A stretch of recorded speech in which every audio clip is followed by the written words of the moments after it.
You're listening to In My Humble Opinion with Maxilia Robinson and Charles Lewis. Only on 101.3 Jams. And that was the one and only Nikki Giovanni on In My Humble Opinion, chiming in about what we have going on here in Charlottesville. So, Nathaniel, I think you had a comment about that. Not afraid to speak her voice. Not at all. I love it. I love it. Yeah, I didn't want to break up what she was saying. I just wanted to soak it all up. But I think one of her personal quotes kind of sums up almost the entire segment. She said, "Mistakes are a fact of life. It is the response to the error that counts." You know what I mean? So when you look at the history, all of the mistakes, the errors, the outright horrific things, I feel like what would define us as people is how we respond to those things. And it's been pretty awesome. You all have done a great job here getting all sides of the spectrum, and those responses. Some were, it depends on how you look at it, good. Some were terrible.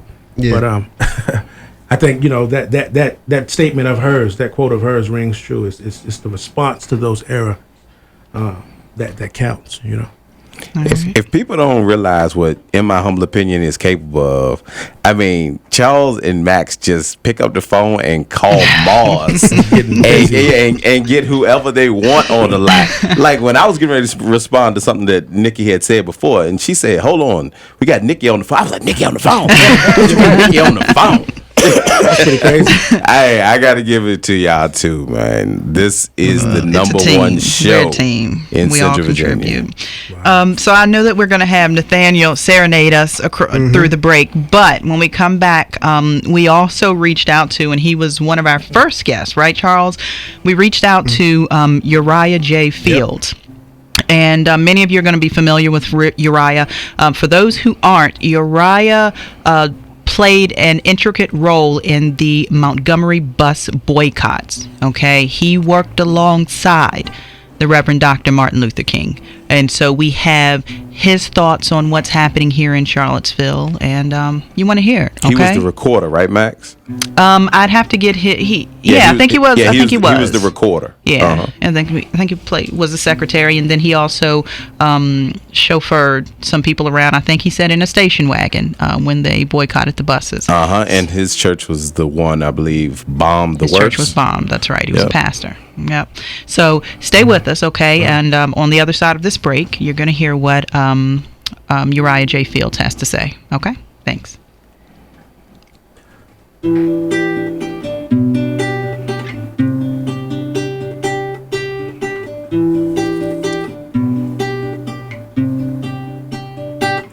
The way you're laughing and dancing, the way your hair falls down in your eyes. You might be the death of me, I die slowly, but I can't think of a better way to die.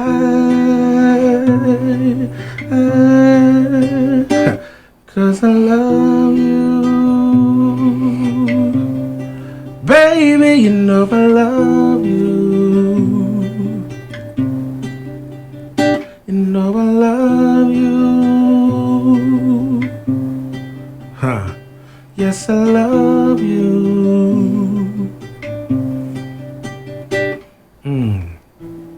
Like a well water tree, your love blossoms, then it covers me. I never known love like this before. Shelters me from the rain, keeps me from the pain. I've never known a thing like love like this before. 'Cause I love you.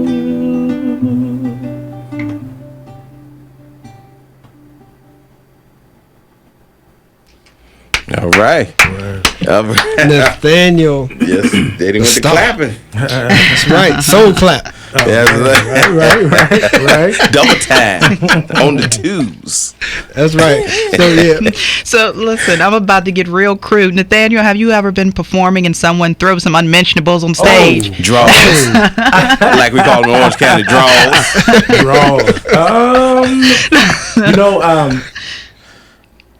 If they did, I ducked. You kicked them back off the stage and said, "I'm mad." Hey, look, when I was performing out there before, I wasn't married. Okay. This will be round 2. I'll be married for sure. But I do recall a time when I was performing with my old band, and we looked over and people were they were getting busy. They were going on. It was an old place called.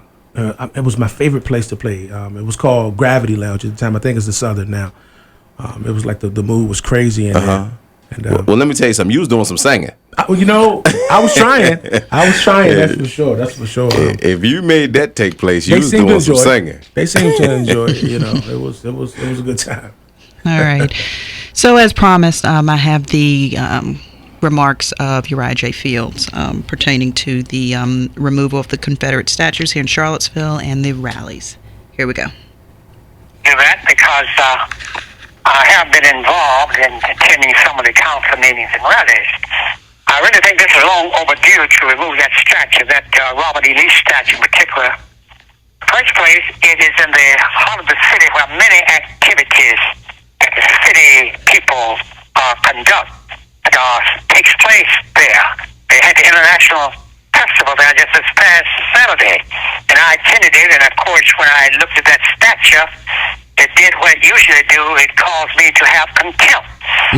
It represents white supremacy, and not only it represents white supremacy, it also recalls what happened to black people during slavery. How many of them actually died because of that struggle. And my contention has always been that Lee should have been tried, and along, of course, with the president of that Confederacy, and after Civil War, but that didn't happen. That's another story. But I do think that this is dangerous to have, but let it be. Now, we could not do anything about it perhaps in years past, but we have power now to do things that we didn't have before. Like we had power to change the segregation laws in Montgomery relating to bus riding when Rosa Parks was arrested. It took us 381 days of protest there, but we accomplished that. So just because we don't accomplish something overnight or because our first effort, it doesn't mean that we should give up. And I think we have an opportune time right now with Trump being president, with hate being spread over the country, and of course, no less true right in Charlottesville, to actually keep the kind of purse and togetherness here. And I believe there's enough white people who really feel the same way that black people feel about that. And so what we just got to do is to keep up the action until that statue is removed. There you go. I'm hearing resounding Trump. I mean, are you guys hearing that in the various comments that are given? Oh, yeah. I mean, because that's really, to me, when everything got the ball rolling. He made these outlandish remarks, even against his own party. He started off with, what was it, Rubio? With, they had Spanish descent and their wives and stuff. And then soon as he got them out the way, then it rolled over to what he was going to do in the policing sectors and what he was going to do in the low-income areas, which typically is us. And it just, and then the people came out the woodwork, and then he coined that phrase, make America great again. And they took it right back to the torch burning days. Right. So, him and Miss Giovanni have the similar threads in their messages, which is that it takes a while. You don't win the battle overnight, and it takes several to win the war, but you can accomplish it. You're listening to In My Humble Opinion with Maxilia Robinson and Charles Lewis, only on 101.3 Jams. This all feeds into a couple of articles that I saw, and one being the appropriation, white appropriation. Yeah, I'm sure y'all heard that term, because I think a lot of what's going on now is that people see it as either they're scared of too much black culture or they use it for what it's worth. And I think that's what I hear Richard Spencer saying a lot of. It's like when you asked him, Razor, well, would you take a blood transfusion from a black person? Right. And he was like, yes. You know what I mean? So it takes you back to it's recollections of really slavery times of how we'll use you up. You know what I mean? Like we'll have a problem with that, but we're not going to give you equal rights. We're not going to give you, equal footing in society. Things like that. So it reminds me of the white appropriation, and there was an article particularly about Miley Cyrus over the last couple weeks. And the thing Hannah Montana. Yeah, Hannah Montana. Yeah, Hannah Montana. So y'all must have heard about that. So she had an article where she was just like, she doesn't really listen to hip hop anymore. She doesn't really, get anything from it anymore, right?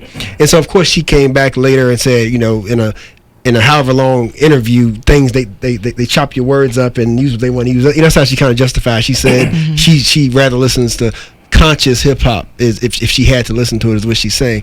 But the question though to y'all is, was she just using hip hop to get out there? Because remember, for a while she was trying to break that Disney image. She was trying to show, I'm a grown woman. I'm out here doing what I want to do. Right? Oh yeah, she broke it. Who was she twerking on?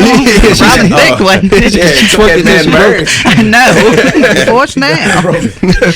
But yeah, man wrote a song about it too. So I wanted to open that up for conversation. How do y'all feel about that? One, do you feel that that people who followed her and was like, oh yeah, I like her new style, were we used? And do you feel that white appropriation is a problem? Yeah, I think we were used. I'm surprised it took her so long to come to her senses and go back to the other side, for lack of a better word. I think she had fun, using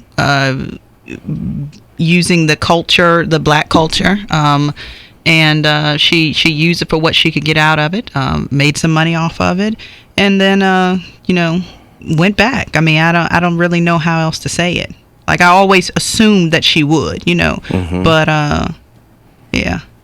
I think there's certain stereotypes that, I know people don't like stereotypes, but I think there's certain stereotypes that do fit. Whenever somebody or a race is trying to be cool, they're going to emulate African Americans. Whenever you think of success, you're going to emulate Caucasian. You know what I'm saying? So I think that when she wanted to break out of that Hannah Montana, and she wanted to be in the limelight and carefree, she came to the hip hop sector, and we accepted her for what she was at the time. And then she got kind of outlandish out there, and then now that she has pretty much reached a point where she can lay back and enjoy her spoils, so to speak. Now she goes back to who she really is. But did we use her too? If you're going to dance on me, twerk on me, and things like that, I'm going to let you do it. Unfortunately, that's the way that a lot of black men are going to look at it. Yeah. I have this white lady dancing on me. To open up that whole nother avenue. Yeah, you're right, Max. Well, you heard it here. In my humble opinion, we're not afraid to speak truth to power. Charles, to give our opinions. Yes, sir. There was something that you and Max said that I had to go back. Yeah. Do y'all recall the interview that y'all had with Dr. Johnson? Absolutely. Dr. Umar Johnson. Yeah. Now, one thing that resonated between the interviews we had today and him is Dr. Umar Johnson, correct me if I'm wrong, believed that we did not need Caucasian people to get out of what we were in. Absolutely. That's right. Spencer said the same thing. Absolutely. But Uriah J. Fields and Miss Giovanni said there are as many Caucasian people as black people for what it's going to take to make the change. That's something that resonated with me. You have very powerful, influential figures on both sides of the coin thinking differently. I think that's dangerous. It is. Because that keeps you separated. Yeah. That's just my opinion. Yeah, and that's definitely a hurdle that as a people, we still haven't figured out how to try to get over. Definitely say that, because there's strength in unity is power in numbers. And so that's what the alt-right is doing. And that's really what President Trump did. That's exactly what he did. A lot of people feel like that a lot of what he says isn't him. And people will say, based on his business dealings and things of his past, and even the way that he's voted and politicians that he supported doesn't line up with the way he's acting right now. But he wanted this position of power, and so he chimed into a particular segment of our population. He knew exactly what to say to get them riled up. So yeah, and so there's power in numbers. But on the good side, you see how like a lot of other people, whether it's Jewish Americans, Italian Americans, Chinese Americans, they pool their money, they pool their resources. And this is things that we've talked about on this show before. There's power in that. And that power isn't about hating another, because like we talked about a few minutes ago, just because you have pride in yourself, that doesn't mean that you have to hate somebody else. That's right. And that's really how how we're going to come up. Instead of us doing our own little small little thing, instead of us right here in my humble opinion talking to each other, we're bringing in other people. Saying, instead of us recreating the wheel, we're saying, look at what people in our community are doing, and now we need to figure out how to join them. We need to figure out how to work together. Well, on a lighter note, male rumpers are trending, and I got 3 rumpers for all. You don't. You can forget that. Hey, look, let me ask you. Any color you want. Hey, but but let me tell y'all something. Truth be told, like I'm a fan of style, like trending, being on my own. For sure. Like that is funny. Like I may go to a department store and try them on to see how they feel. You will be by yourself. I'm gonna be honest with y'all, because I never thought like that I would wear skinny jeans, right? And like, and don't get me wrong, like my jeans never gonna be tighter than my ladies. I think that's just off. Absolutely. Don't get me wrong. But as far as like they have a brand, just like you got like the loose fit, the regular, the long, the husky. They got skinny now as the actual official style. And I'm trying, it ain't bad, fellas. Listen, Y'all in Charles' voice. It ain't bad. It ain't bad. I have a little bit of a thigh. I can't do this little skinny. Hold on, Charlottesville. Sir Charles is about 117 pounds, holding a double cheeseburger and a supersized fry at the same time. This 240 is not getting no skinny. It ain't skinny jeans for him. This is what fit. And as for that romper, when you try it on, no trip coming out the dressing room, because you're gonna be rump shaking. Remember Teddy Riley, y'all? Oh yeah. I grew up so I didn't have to wear a onesie. Now you trying to put me back in one and charge me double price? I think not, sir. Got to be a commercial right here somewhere. Yeah, hey, Mr. Star. How about we go to break? You got a little interlude. Yeah, give me some. I'm gonna give you the second verse of the song I did before called Water. Right. Oh yeah, Water. Do This by Nathaniel Star.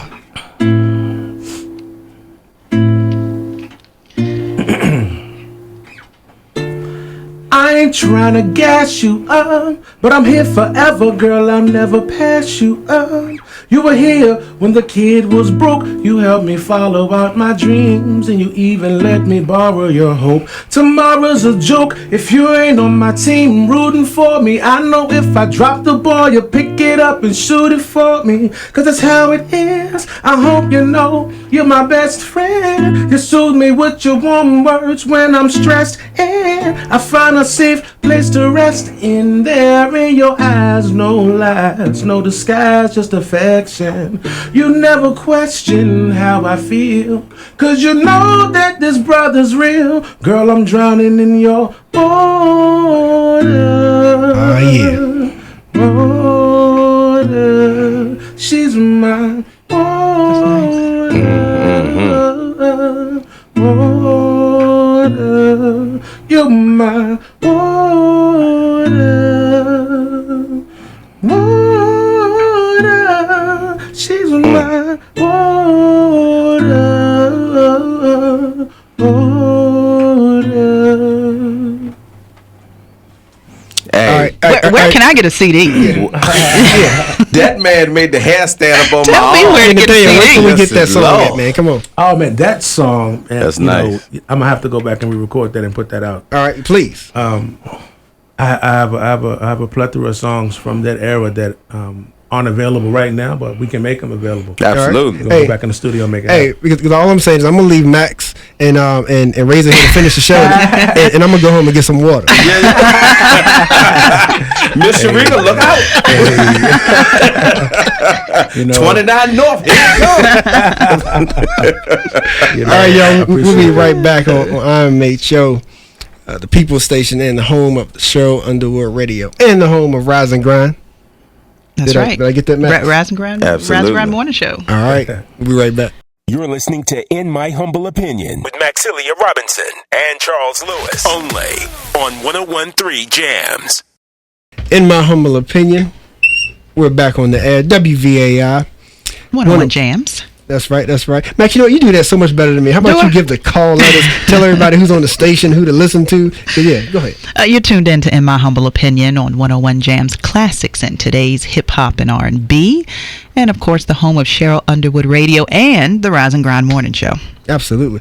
See Charlottesville? You see how nice that was? I'm just going to be quiet and just let her bring it in. No, you're fine. So as you all know, if you've been watching the news at all, and I would say you've been watching over the past several years, you would know that the community of Esmont is historically African American strong community. B.F. Yancey, Benjamin Franklin Yancey Elementary School, is a school down there that the residents take a lot of pride in. And it seems like every now and then when there are some you can say academic issues or when there's times for budget cuts, Yancey School seems to come up on the county's radar as a fix for things like budgeting and some try to justify it with saying that, you know, if even if we want to bring up test scores, you know, and things like that, then, you know, that's one place that we could start cutting. And I have a couple ladies with me today to let you know that it hasn't always been that way on how that was one of the county's top schools. And so there's different opinions on Yancey School. And so I have Miss Rosa and Miss Peggy here with me today, and with Max and Razor to talk to us about their community of Esmont and their history as they remember it at Yancey Elementary School. So, ladies, how are you today? It's fine. Doing wonderfully. Good. So Thanks for joining us. Absolutely. Thank you all for coming up Route 20 to see us. So and so just real quick, just to let people know, you know, who you are real quick. You know, I'm sure if they could see you right now, I know a lot of people would recognize you. So just tell the people what you do here in our community. Peggy, if you want to start. Yes, I'm Peggy Scott. I am a resident of Esmont. I have 2 grandchildren presently there, and I have one son who also lives there. I myself went to Yancey Elementary School and found it to be very rewarding, and it has helped, I feel, as a great foundation for me. And I find that I have a real passion for the school itself. So this is why I'm coming forward to ask that the county find another measure to be able to keep our school alive and well in Esmont. Awesome. And Miss Rosa? I'm Rosa Hudson. I'm a little bit older than Miss Peggy, but I can remember from the folks before me, Benjamin Yancey, who provided land and so forth in 1914 because he would like to see a school in the community. And it started out with Esmont High School, which was elementary and high school together. There were some years before the school that now is named for him is still that it's been built. We are just kind of sick and tired of hearing every 2 or 3 years about Yancey being closed. Yancey is in the growth area of the southern side of Albemarle County and has been for some years. And at one time, they took half of our community and sent them to Scottsville School, and we had to go to the school system and have them sent back because it wasn't legal.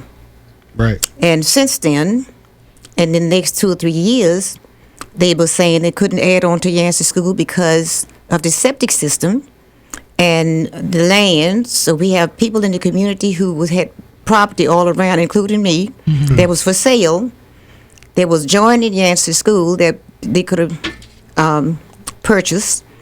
And one other thing they said about the septic system being too old, and we don't understand the septic system being too old. And when the park was put there, the septic system from Yancey School was connected to the park.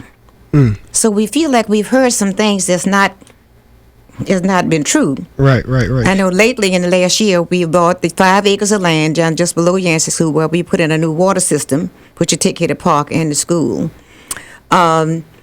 Now, Miss Rosa, let me ask you though, because I heard you say that that it was found to be illegal, and I imagine that's because of the district lines, the kids in Esmont. It wasn't a district illegal. line Okay. when they first took half of Yancey's children and sent them to Scottsville.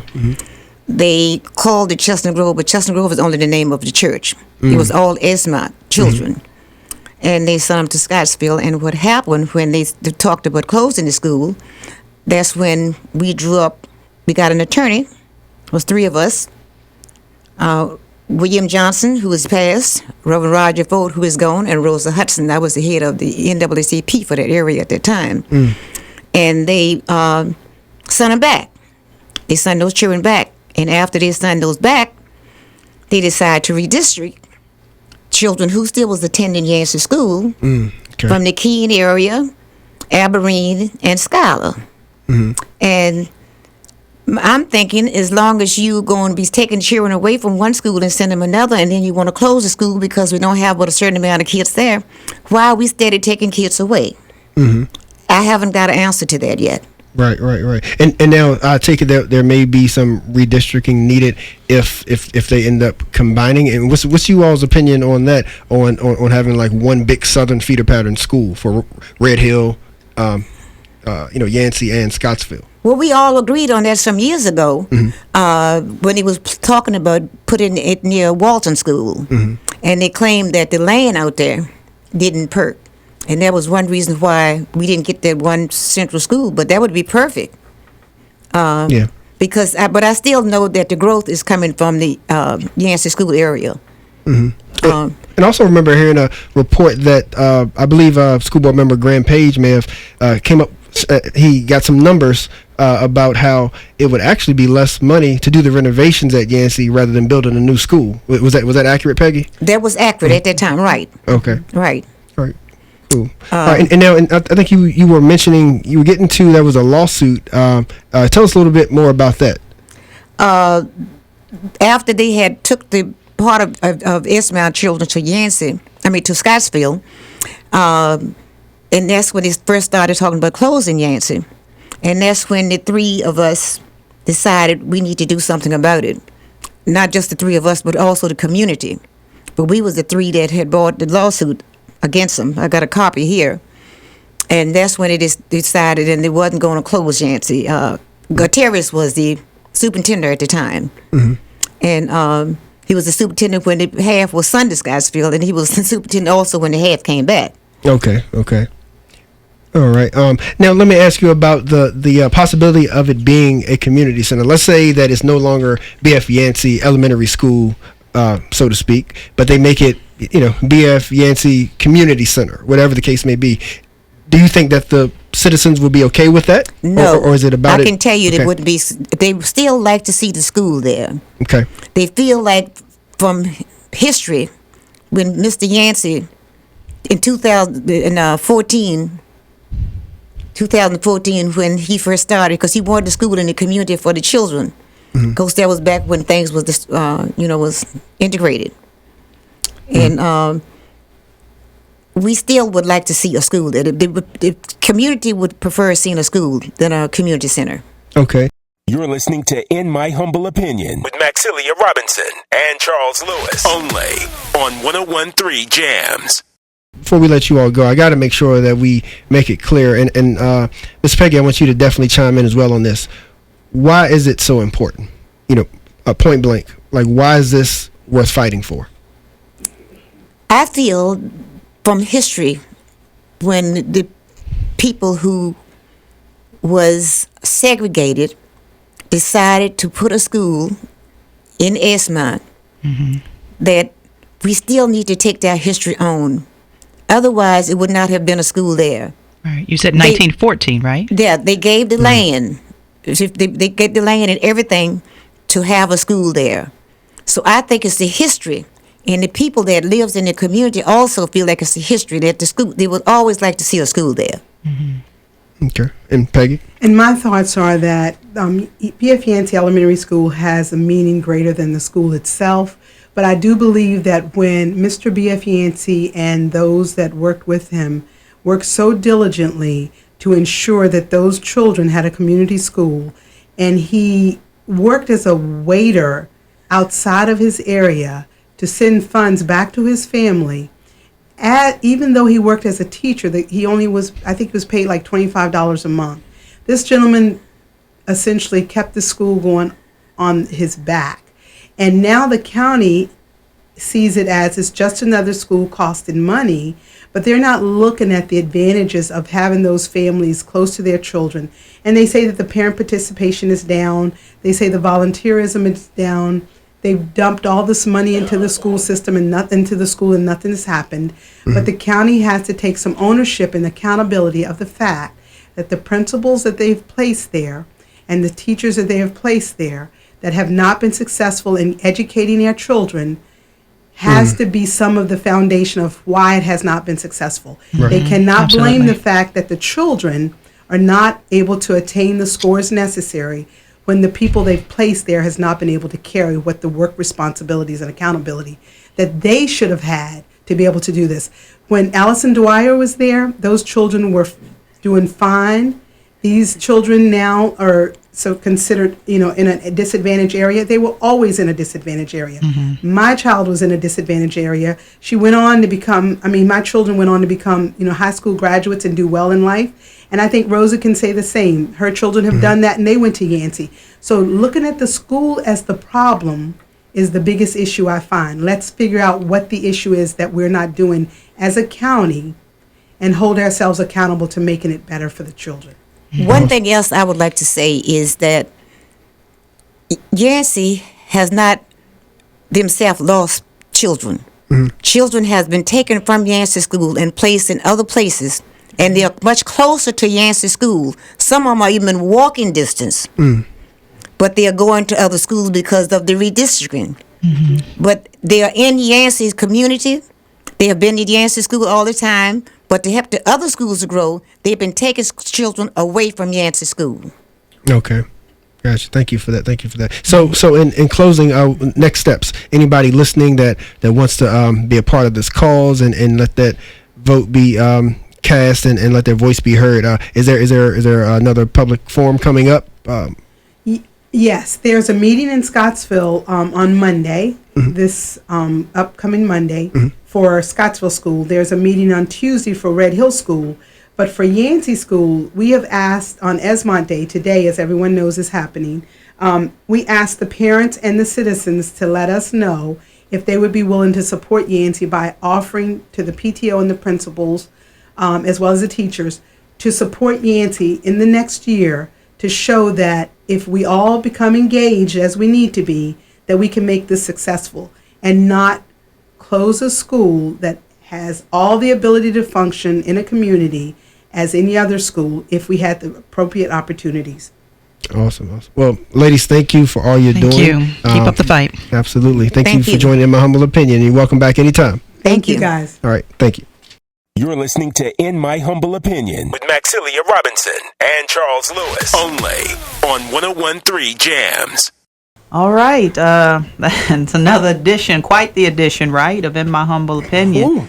I think we may have outdone ourselves this time. A lot of great conversation. I know we always say that, but there's something to be said to have such polarizing figures and conversations and being able to speak respectfully and peacefully, yet agree to disagree, but have a plan moving forward. How are we going to make this community better? It's a beautiful thing. Right. I think it's a sad world when you have people that live in it that still believe like they are supreme, and we got to do something about that. And hope that they change their mindset. And I don't mean to sound like Michael Jackson, we are the world, but just to change our society. Like we can't function like that. We can't keep going like that. Yeah. Well, and we all agree you got to have pride in who you are to be able to have self-respect and take care of yourself. But and I think Aaron calls it a black self-respect, what he calls it. And so black love and what have you, that doesn't mean that you got to hate anything else. Right. To love yourself doesn't mean you got to hate anything outside of yourself. Right. So that's what we're trying to get at. But besides that, Max, though, we got to make sure everybody, all that's going on in the community, they know they got to hit that City of Charlottesville website, got to stay up on our culture and our history, at the Jefferson African heritage center that we have here in town. They're doing great things at Monticello and Montpelier when it comes to excavation and restoring certain family heirlooms and the history of our local descendants that are still here from those Thomas Jefferson and James Madison days. So there's no excuse, Charlottesville, no excuse at all not to be involved and not to be educated and informed, because we're bringing it straight to you. It's right in our backyard.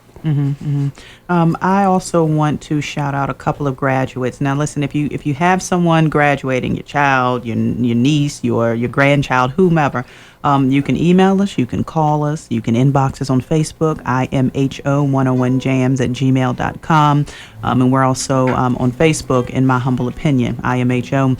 And, give us their name.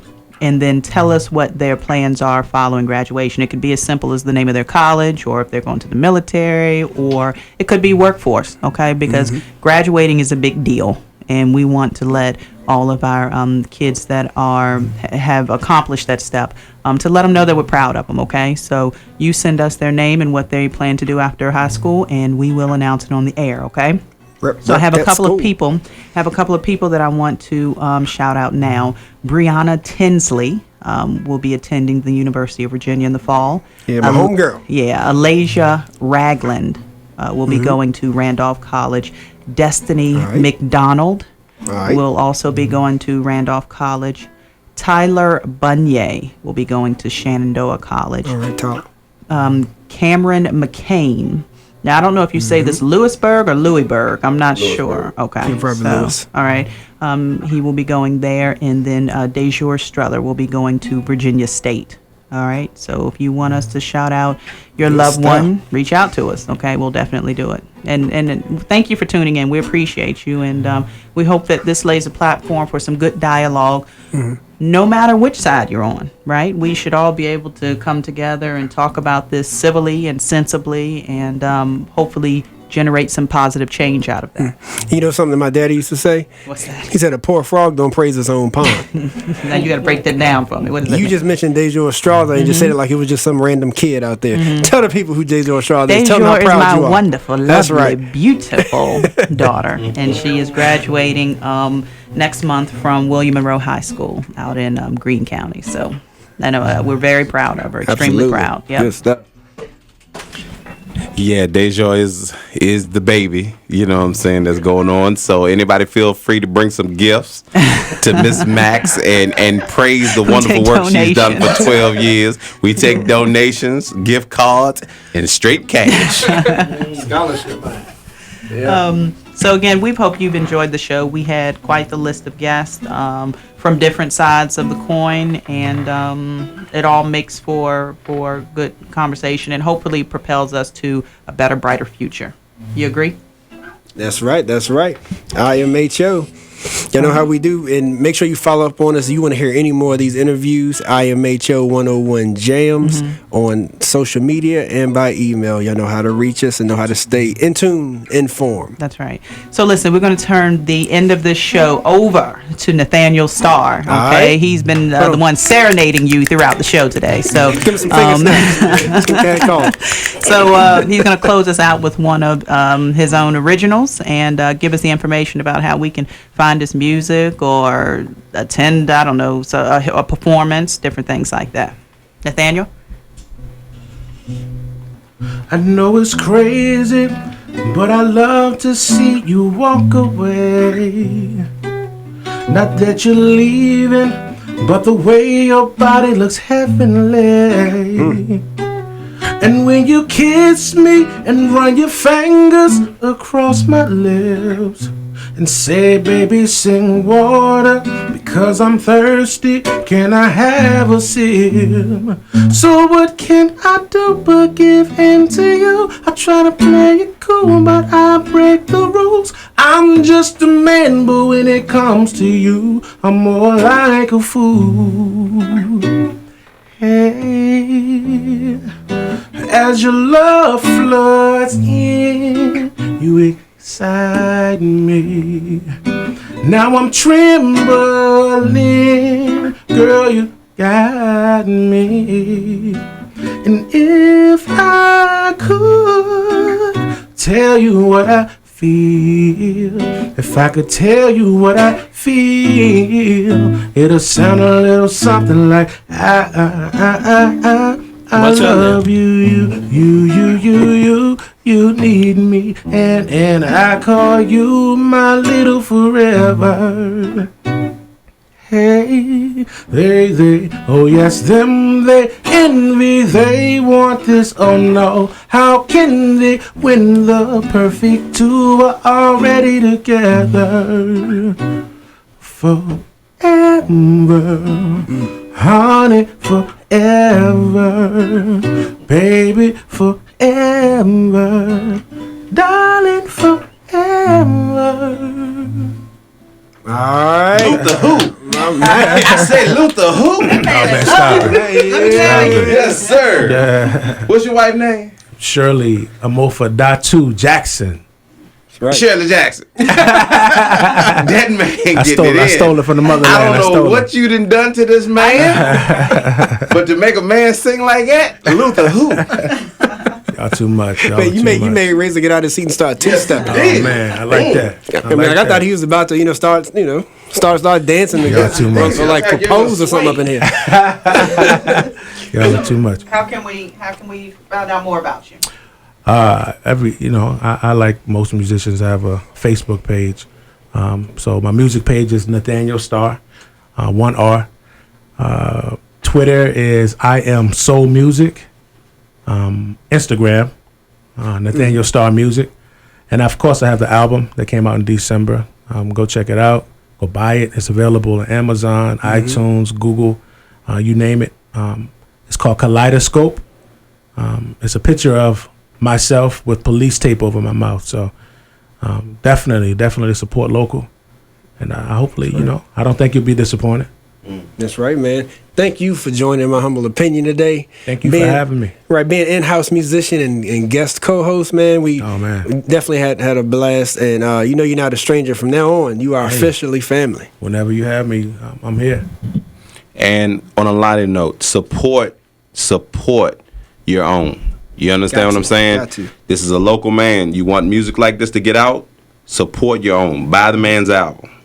All right, that'll do it. In My Humble Opinion on 101 Jams.